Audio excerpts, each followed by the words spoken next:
So you thought you might like to watch this film rant. Ooh. I'm your host, E. Adam Thomas, and tonight I'm taking on a challenge.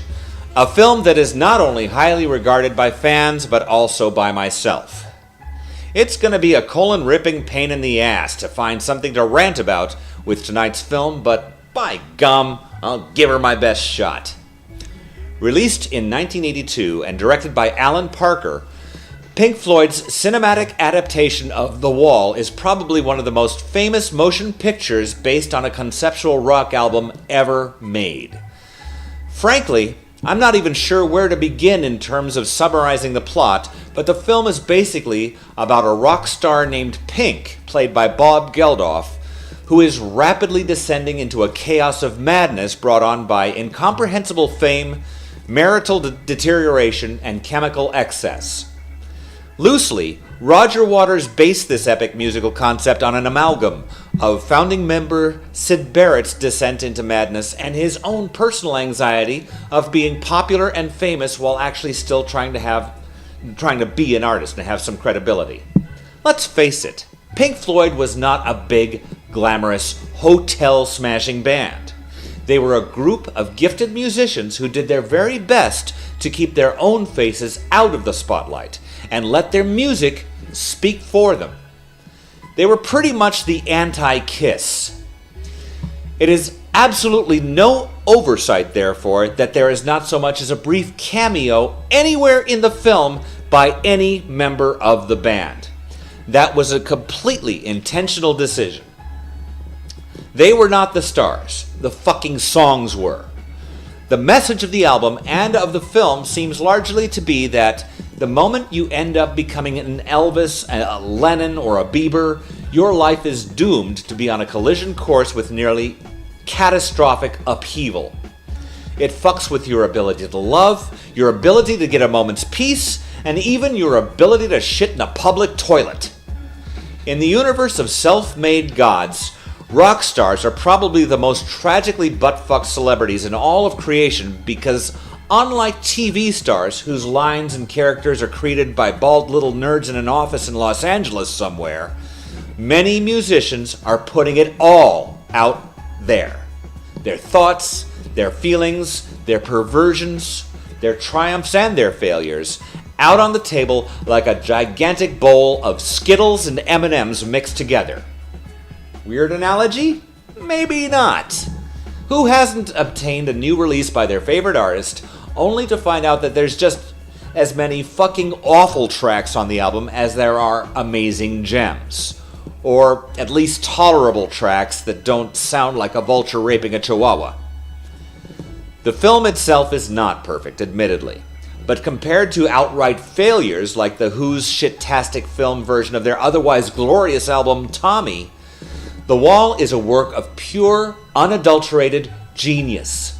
It's probably just about the single best motion picture ever based on an actual band's concept. Within this paradigm, The Wall is Citizen Kane or Gone with the Wind or Close Encounters of the Third Kind to Tommy's Godzilla vs. Megalon or Manos, The Hands of Fate. Part of the problem is that at the time The Wall was made, rock movies were about as highly regarded by the film community's hierarchy as Saturday morning cartoon shows or, at best, Asian martial arts films. They felt that they would only appeal to a core audience and were financially an unsavory investment.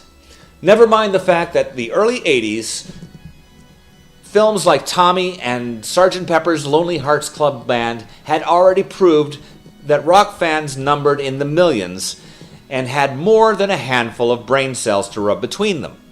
The fact that there aren't more films like The Wall should be an insult to the intelligence of film and music buffs alike.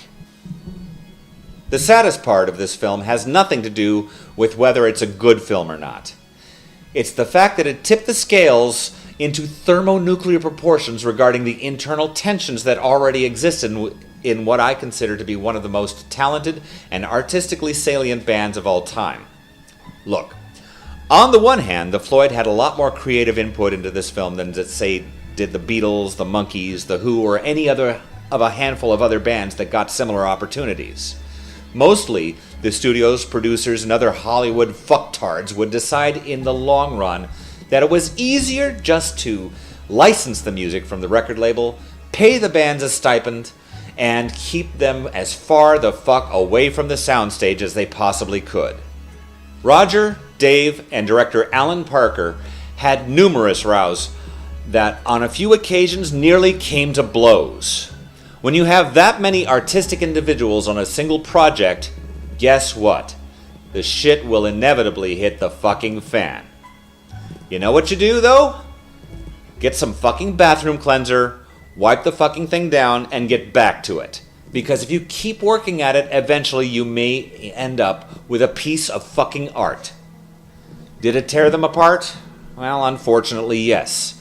Too many strong egos, not enough time to take a breath, shake off the stress, and work the shit out. Keep in mind, they were also simultaneously putting together a new album, The Final Cut. Had it been me, I'd have hit the fucking pause button on the fucking album, finished the film, and vacationed in the fucking Bahamas for about 6 months before even considering going back to work in the studio. This film is an emotional and psychological roller coaster, and you need a break after even just watching it. Imagine how fucked up you'd feel after about a year and a half of trying to make the damn thing. Let's go to the rantometer before I give myself an aneurysm. Artistic gets a 5. It's literally a work of art, and fuck you if you think it's boring. You can go against the wall. Coolness is also a 5, as is originality. Suckitude? Wait for it. Wait for it. What the fuck? Yes, Suckitude gets 1.5, because like the album, the absolute middle of the film slows to a crawl for a bit too long before shit starts going again, and for cutting the song Hey You from the film. That still gives Pink Floyd The Wall a more than respectable 13.5. Seriously, if you've never seen it before, give it a chance. Oh, and a quick word to all you fuckheads who think you can't enjoy this film unless you watch it stoned. I've probably watched this film about 100 times, and I've literally only seen it stoned once. Now I can't run for public office. Stop making excuses, Captain Herbal Life. You can't watch anything unless you're fucking brain blitzed into oblivion? Shut the fuck up, and get the fuck out. Next week, for the 51st anniversary of Doctor Who, I'll be looking at Doctor Who and the Daleks, starring Peter Cushing, followed the next week by the 50th anniversary movie from last year, Day of the Doctor, with Matt Smith, John Hurt, and David Tennant. Comment on this video, or post your venom on Facebook, Twitter, or Google Plus using the hashtag FilmRantsEAT. You can also email me at filmrantseat@cox.net, and now I'm on Ello, using that same moniker. Remember, folks, December is going to be request month. Between now and the end of November, you better start shooting me your picks for films for me to rant on, because I'm taking requests. For now, I'm just waiting for the worms to come.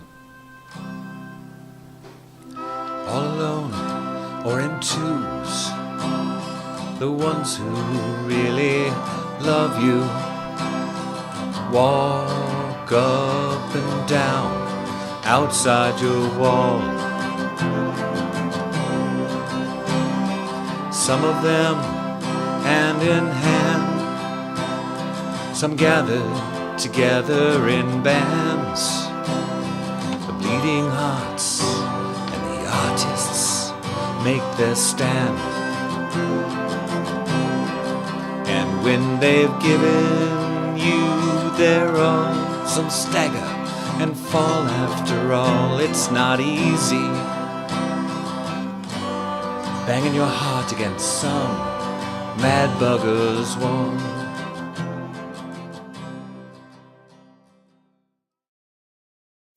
Angry Men Reviews. Many fucks said, no fucks given. The dirty